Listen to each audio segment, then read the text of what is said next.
Welcome to the Complete Story series, where I take trade paperbacks and single issues and I break them down into digestible bites to help you understand. Then I read them dramatically back to you, kind of creating a motion comic. Today is the end.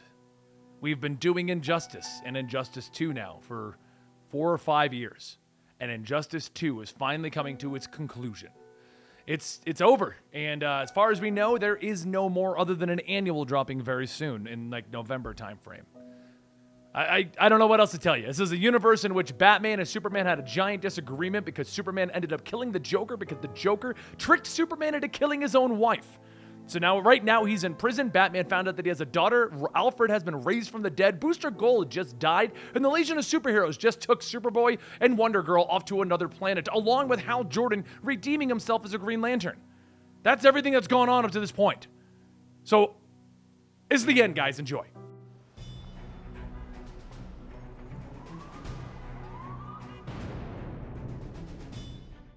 In our last video, we watched as Hal and the Green Lanterns made their stand against Atrocitus and a possessed Said as the Red Lanterns descended upon Oa. Though the Lanterns were successful across the galaxy, Booster Gold and Blue Beetle took the fight directly to Starro. The Scarab told Jaime that the only way to defeat Starro was to sever their bond, and Jaime knew that it would mean his death in doing so. But it was Booster Gold who sacrificed himself, giving the powerless Jaime his air supply, allowing for him to escape with Skeets. While most of the heroes off-world recoup from their latest battles, down on Earth there's another struggle about to unfold.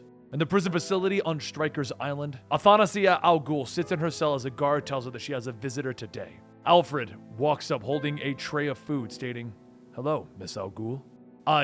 But before Alfred could even finish his sentence, his hand gives out and he drops the food all over the ground. He looks at his hand and she tells him that he didn't come back from the Lazarus pit, right, did he? Alfred tells her no, he hasn't been himself. He isn't capable to now. She asks, why is he here? And Alfred smiles, stating that he was here to offer her a nice meal. But he always wanted to just talk and get to know her better. Things like where she grew up and how old is she. She asks, why would he want to talk to her? And Alfred says that he's sorry. Did she have something more pressing on her schedule for the day? The two stare at each other, and she tells him that if they take into account the time that she was dead, she's 16. But why would he care? Alfred smiles, stating that it's because she is Bruce's child, which means they are family. And she yells that Bruce is not her father. He is the antithesis of everything that she stands for and everything that she was raised to believe. Alfred says that he can see how she would believe that, but for what it's worth, he's sorry for the way that she was raised. Her father is a very complicated man. He's far from perfect. But he is not the demon that she believes him to be. Perhaps it is time that Bruce demonstrated just that. Later at Wayne Manor, Bruce and Selena sit down to eat noodles when Alfred walks into the room stating that he's sorry to disturb them, especially when he looks so at ease. Bruce looks up and Alfred goes on stating that he visited the prison today, and Bruce says that he knows. Alfred turns and looks over at the screen stating, "Ah yes, of course, your Brother Eye." Just as Alfred says that, up in space, the Brother Eye satellite, a Brainiac drone is connecting to it, listening in on their conversation. Alfred goes on stating that there's a fine line between creating the most advanced surveillance system and becoming the world's most sophisticated peeping Tom. However, that conversation is for another day. Today, he would like to ask a favor, and that is for him to talk to Ra's al Ghul. Bruce looks at Alfred and tells him that Ra's killed thousands, and Alfred says that if all they do is fight, then he will kill again. Millions more. And Bruce says that he must face justice, and Alfred shouts, "Just stop it, I don't feel..." He then collapses, and once Bruce picks him back up, he says that he needs to sit down. His daughter is 16 and has turned into a killer. This is not the legacy the Wayne name deserves. Show her there is a better way. If not for her, then do it for him. Thomas was a doctor. He looked to heal before he looked to punish. Bruce tells him that he needs to reach out to the world leaders and needs an emissary. Someone who can make contact and bridge the gap. A short while later, elsewhere, Harley Quinn lands her jet in the middle of the jungle, stepping off holding a potted olive tree, yelling hello. Seconds later, vines reach out, picking her up by the legs, holding her in the air. Poison Ivy with her gorilla guards asks, "What is that?" And Harley looks at the plant stating, "It's a complicated thought process. I wanted to offer you an olive branch, but then I realized that it would be like handing you a severed limb. Not exactly the right kind of peace offering. So this potted olive tree is an attempted reconciliation." And then a gorilla covers her head with a bag. A short while later, the bag is removed, and as Harley is looking at Ra's al Ghul, she says, "Okay, not what I was expecting. Wait, Orca? Are you pregnant? You're glowing!" Orca blushes, stating that she didn't mean to glow, and Ra's looks at her and then back at Harley, asking, "Why are you here?" She tells him that she's here with a potted plant and a message. Batman would like to speak. He has several world leaders on his side. No tricks, just conversation. Solivar asks, why would they trust Batman? And Harley shrugs, stating, come on, I've been on the wrong side of superheroes many times. One thing they do is not lie. It's a bit boring, really. Roz asks, what does he want from this? And Harley tells him something rare for him. He wants to listen. He wants to demonstrate to his daughter that there's a better way forward. He wants to save the world together. Meanwhile, over in Africa, the Brainiac drone shoots down, and as it begins to scan, it says that this world has evolved in the same way as many others. So basic. The drone holds out his arm, firing a laser at a passing gorilla, stating that they expected more. So much primate life. Just then, Grodd's face appears out of the bushes, and the gorilla asks, who are you calling a primate? This is Grodd's jungle. Metal men are not welcome. Outcasts of Gorilla City, attack! Over in Atlantis, the world's leaders begin to arrive, and as Arthur welcomes everyone, Jefferson tells Mara that he would like to thank Atlantis for hosting this. This is the only neutral ground that has worked for all of the nations and other parties.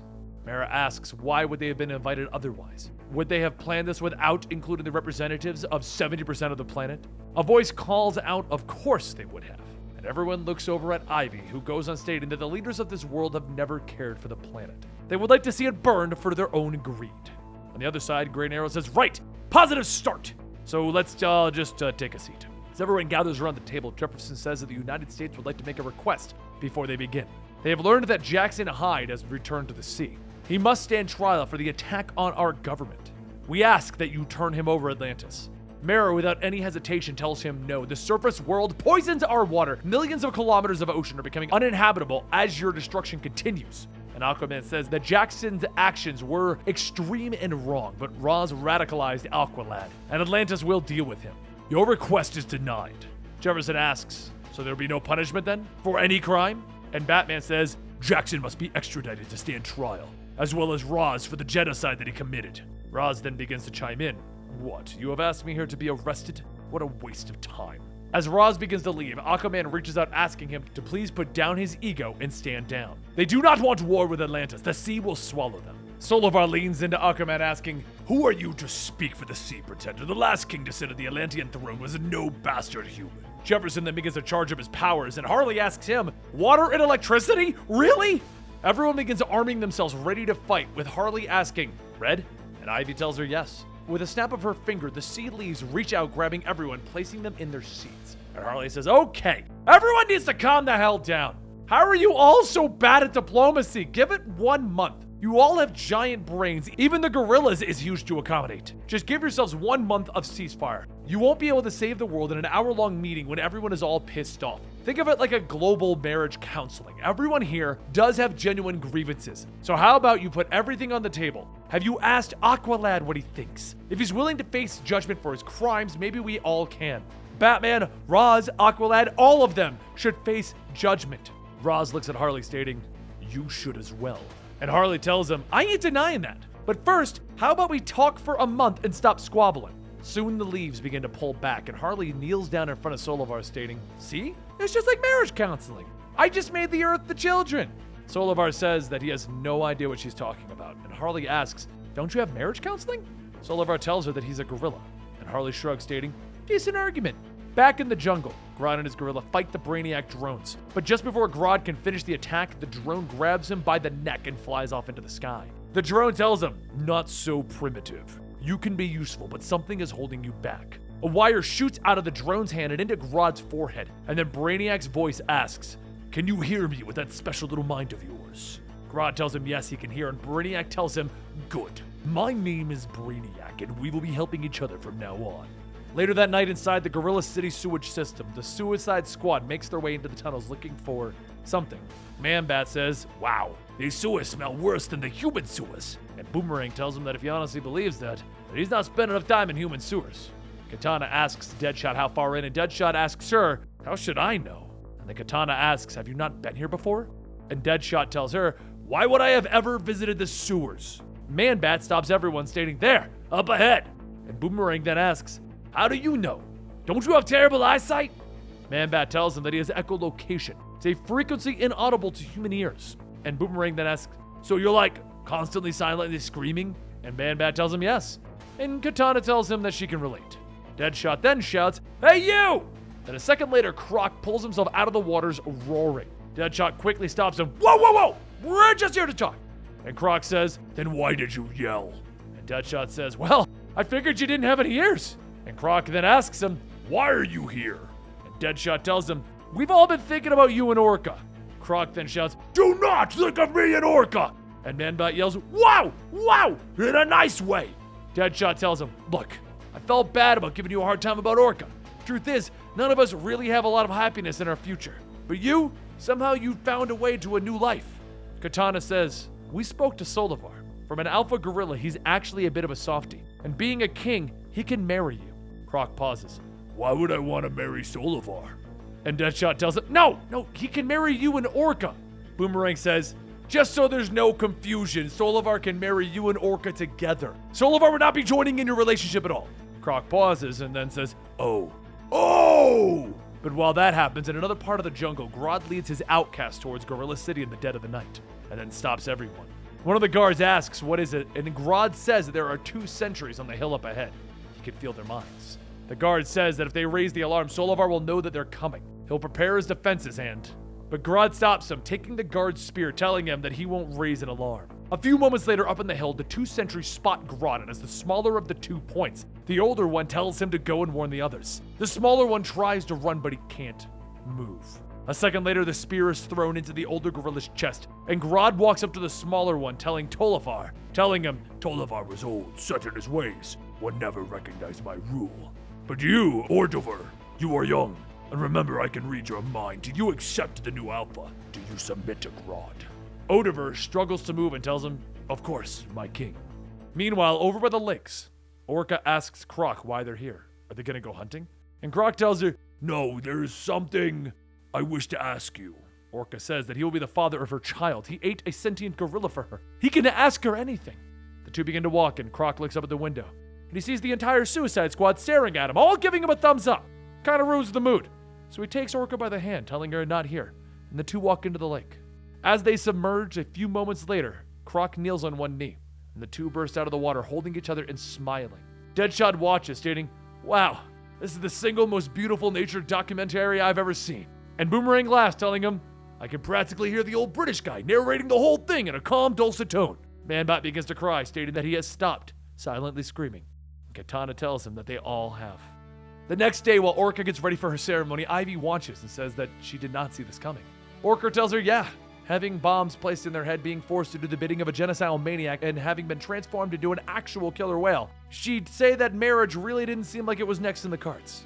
A short while later, flowers are thrown as Orca says I do, and Croc and Orca leave. And Deadshot whispers, hey, you owe me. Croc tells him that he knows, and Deadshot tells him, no, not for the marriage thing, for the ceremony. Solivar wanted to do it the traditional gorilla way. I saved you from having to learn the correct ooks. Croc laughs, telling him, you're not such a bad guy. And Deadshot tells him, actually, I'm the worst. One half-decent act doesn't change that. Now off you go, lovebirds. As the 2 begin to leave the compound, Orca and Croc see Roz standing there, and he looks at them.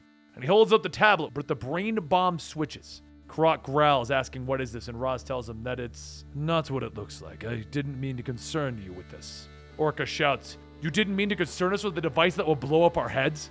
And Roz tells them no. I don't know what the future holds, but the sliver of hope that I have is that we can find a better way of working alongside the detective to help better the world.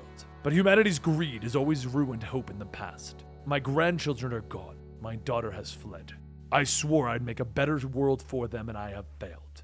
It would be hypocritical and soulless of me to ignore the new life that you are bringing into this world. That is why, when the war comes, I will give you the choice if you want to fight. You have a child, a new species. Your existence will not be threatened by me. Roz taps the pictures of Orca and Croc, and a second later the words deactivated appear on the screen. And Orca asks him, just like that? You enslaved me, enslaved the man that I love? I've lived in constant fear of the threat that you pose to me and the child within me? You think that I'm gonna be grateful for your benevolence? We're apex predators. You think that our happy ending is walking away from the prey that turned us into this? As Orca and Croc step forward, Roz holds out his arm, stating, no, stay back, no! Croc roars, and a second later, Roz's arm holding the tablet falls to the ground. Roz begins to scream, but Orca places her finger on his lips, telling him, shh. And as Croc wipes the blood from his mouth, he says, you've been resurrected so many times. Your flesh tastes rotten, but I will put up with a bit of decay to eat your miserable. And a voice calls out, There is no need for that. Grodd and his outcast surface from the water, and as Grodd picks up the tablet, he says, I will finish up here. Orca turns, getting ready to fight, but Grodd tells her, Leave, now. and Croc says, What will happen to him? and Grodd tells him, It doesn't matter, you're not a part of this anymore. There's nothing left here for your family. Try and fight me and you will be dead within seconds. A few moments pass of awkward silence, and Grodd says, You haven't left. and Croc asks him, What about the rest of the squad? Grodd tells him, They will die. and Croc tells Orca, I'm sorry, but I ain't gonna let that happen. Croc begins to open up his mouth, and Orca shouts for him to wait. And then Orca says, The Suicide Squad could be useful to you, Grodd. You have a means of controlling them now. Don't waste that resource. Grodd says, How pragmatic. You're right, of course. Your friends will be mine, and they will live. There is no better outcome. Croc growls, stating, Suppose not. Orca holds up Roz by the face, telling him, This is it. He's bleeding. His sick dream is dying all around him, and our child will grow up in a world without him. Orca gives Roz to Grodd and then takes Croc by the hand, stating, This is their happy ending. In the middle of the day, there's a rumble that shakes the White House, knocking out its staff, leaving them scattered across the hall. As Ollie checks on one of the bodies, Dinah asks if she... And Ollie tells her no, they're still alive, all of them. Then it occurs to Dinah, and she yells, We have to get to the president! Ollie runs up to the Oval Office, and as he swings open the doors, he's hit in the chest with something. Dinah tries to see what it is, but she too is hit and falls to the ground. A voice from behind the desk says, If you hurt them, there's gonna be trouble. And another voice tells the person that the chair they sit in does not belong to them. As the chair spins around, a little girl starts giving her evil laughter, and the little boy Archer says, Mwahaha? The other girl says that she's pretty sure the shape-shifting usurper would not say Mwahaha. And the girl sitting in the chair says, Well, this shape-shifting usurper does say Mwahaha. And since you can't stroke a cat, this pillow will have to do. His name is Mittens. Mittens the pillow. And just then, Jefferson opens up the door, telling the kids, All right, I'm gonna need the country back now. And Anissa, what's that rumble? Anissa tells her father that it was only a little one. But Jefferson says that he specifically said no powers inside. If she's gonna knock down the White House, that will come out of her allowance. Jefferson looks back and asks Ollie and Dinah if they're okay, and the two lean back up, asking, Are we done being shapeshifters yet? Harley then leans over the couch, asking if she's still Speaker of the House. And Jefferson asks, Would you like to stay as one? And Harley says, Ew, no. A few moments later, one of Jefferson's aides walks up and whispers that he's needed in the Situation Room. And as he walks in, he asks Chairman Lane what he's looking at. Lane points to the screen, stating that that is the image they took moments ago. Jefferson asks, Are they worried about the people walking through the jungle? And Lane tells him, No, these tracks are not human, they are apes. The image then changes to one of a gorilla sentry that has been killed. And Lane says that what they are looking at is possibly the beginning of a coup in Gorilla City. Over in Gorilla City, Solivar and his son sleep, and as his son sleeps, he begins to hear a voice in his head calling out to him. The son follows the voice, and as he goes outside, Grodd says, Yes, come to me, and then we shall wake your father. Back in the Situation Room, Lane goes over the satellite images, stating that they presume, based on the Atlantis meeting, Roz might be working with Solivar out of Gorilla City. They understand that there is a ceasefire and a diplomatic solution being sought, but this is their chance. They can remove two threats that not only affect America, but the entire world. Jefferson closes his eyes and thinks for a moment, but tells Lane, No, we will not. Just monitor the situation. A few moments later, as Jefferson returns to the office, Dinah asks what was that about, and Jefferson tells her it's a false alarm. Harley says they called him into the Situation Room for a false alarm, and Harley says that she may be the imaginary member of this government, but that sounds pretty unlikely. Jefferson tells them all not to worry about it. Where are the kids? And Dinah watches the kids go through the window, stating that they're out on the lawn saving the world. And as it turned out, Mittens the pillow was the true evil all along. Ollie looks out, smiling, stating, Look at them. Those kids could grow up and save the world someday. And Jefferson sternly tells him, No, I don't want that. They shouldn't have to be heroes. They're children. Our job is to protect them, to give them opportunities. They shouldn't have to bear our burdens or deal with our mistakes. We do the hard, dirty work so the children don't have to. We act like adults so the kids don't have to save it. Meanwhile, over at Wayne Manor, Alfred makes a phone call, and on the receiving end, the man asks Al. Alfred tells the man, You're the only people who call me that. And the man says that it's been too long. And Alfred says he knows and he's sorry. He died. The man tells him, Right, that'll do it. Alfred tells him, I'm not calling for a chat, I'm afraid. I'm going away and I need you to look after something. The man asks what, and Alfred tells him, Bruce, I need you to look after him, please. On the other end, Jonathan Kent tells him, Of course. We'll look over your boy. Alfred smiles, telling him, Thank you. You've all been such wonderful friends. Goodbye. But over in Gorilla City, the gorilla calls out to sound the alarm. Grodd has. But before he can finish, he's hit with a spear and he falls off his post. While Grodd's gorillas charge the city, Grodd tells Roz not to bleed out on him. He wants him to see this, that the gorillas are not a means to his end. They are not his pets. They are his betters. As Grodd lands, vines reach out, grabbing Roz from him, and Deadshot yells, "Hey! You have to the count of 3 to turn your monkey butt around. 1, 2, and as Deadshot lifts his arm and aims, Grodd telepathically tells him not to shoot. Boomerang waits for a second and then asks, did you forget what number comes next? And Deadshot tells him, no, I can't shoot. Man-Bat jumps out of the shadows, but before he can attack, Grodd taps the image of him with the Brain Bomb tablet, and Boomerang says, oh no. A second later, Man-Bat's head explodes and his body falls back to the ground. Grodd shouts to the Suicide Squad that they belong to him now, and Ivy says that they need to leave, but Roz tells her they can't. They only have one chance, come quickly. Solivar then jumps down before Grodd, stating that he should not have returned. There will be no mercy this time, him and his followers. And Grodd sneers back, stating that mercy was his mistake. Further proof that he is not fit to lead Gorilla City. I am sorry your son had to see you so weak. Grodd releases a telepathic signal, and as Solivar's son walks up, he says that his mind is back. And Grodd tells him it is, and his mind is in his son's. Solivar then asks, what now? And Grodd says he will die.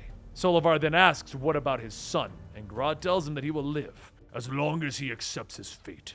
Read my mind. Solivar links to Grodd, and he says that he can hear Grodd stating that he promises his son will live. And with that, Solivar feels something. Someone else's mind, and he asks, who? Who have you been talking to? What have you done, Grodd? Grodd tells Deadshot to fire, and a second later there's a bang, and Solivar's shot in the head. Meanwhile, over at Wayne Manor, Brother Eye tells Bruce that there's an incoming transmission from Ra's al Ghul. Bruce says put him on the screen, and suddenly Roz appears yelling, Detective! He's here! Grodd is! But before he can finish, Grodd telepathically tells him to come back. As Roz struggles, he says Grodd is in his head. Bruce calls out for Roz, but as Roz walks away, he tells Bruce, save the world for my grandchildren. As Grodd sits on his throne, he tells Roz, this is it. Your time is over. Kneel before Grodd. Roz lowers himself and Grodd holds out his arm, telling him, place your head into my hand. Roz tries to fight back, but his body starts to move on its own, placing his head into the palm of Grodd. Without saying a word, Grodd squeezes, and there's a loud scrunch as blood sprays all over him. Back at Wayne Manor, Bruce runs through the halls, calling out to Alfred. And when he finally finds him, he sees Alfred with his luggage standing at the door. Alfred tells him, don't worry, I wasn't going to leave without saying goodbye. Bruce asks, where are you going? And Alfred tells him, I can't say. You can probably find me, but I'm asking you, please don't. Bruce asks him, why? And Alfred says because he can't help him. He isn't right. Not since the Lazarus pit. There are parts still missing. Every day it's a struggle. These words are so much effort. He died, and he never really came back. Bruce tells him, you can't. It's possible Roz may have been killed. Peace talks have started. I need you here. And Alfred tells him, I know, but I'm not all here. I can't be in the house and see how much I'm needed every day. I cannot be a burden for you. Alfred grabs his bags and he begins to walk out, and Bruce follows, telling him, this is ridiculous. You're not a burden. Alfred turns back, telling him, I refuse to be looked after. My job was to look after you because someone had to. It was my duty and my honor. Despite your obvious flaws, you are one of the greatest men who has ever lived. What you and your friends did for the planet. Alfred hugs Bruce, telling him, by looking after you, I got to look after the world as well. You are my savior and my son. As Alfred lets go, Bruce tells him, wait. And Alfred tells him, I loved you. And he gets into the taxi. Alfred says, this is goodbye, Bruce. And all Bruce can hear is the engine of the taxi as it takes off and it leaves. And there you have it. We're done with Injustice 2. It's been a long and crazy ride, hasn't it? Like, seriously, very long, very crazy. Lots of stuff has happened. Now, like I said at the beginning, there is an annual coming out. I'm hoping it's going to tie up some loose ends. Off the top of my head, what's going on with the Legion of Superheroes and what's going on with Batman's daughter. Those are the two that I want to know what's going to happen. But I don't know. Maybe they're going to save that for Injustice 3. Maybe there's going to be another tie-in. They haven't announced anything yet, but come on. We all know what's going to happen. Anyway, let me know what you think about Injustice 2 down below. And don't forget, you can also find me over on Twitch, twitch.tv/EligibleMonster, where we do things like play video games, do comic book podcasts, and basically just kill time over there with you guys. I'll see you next time right here.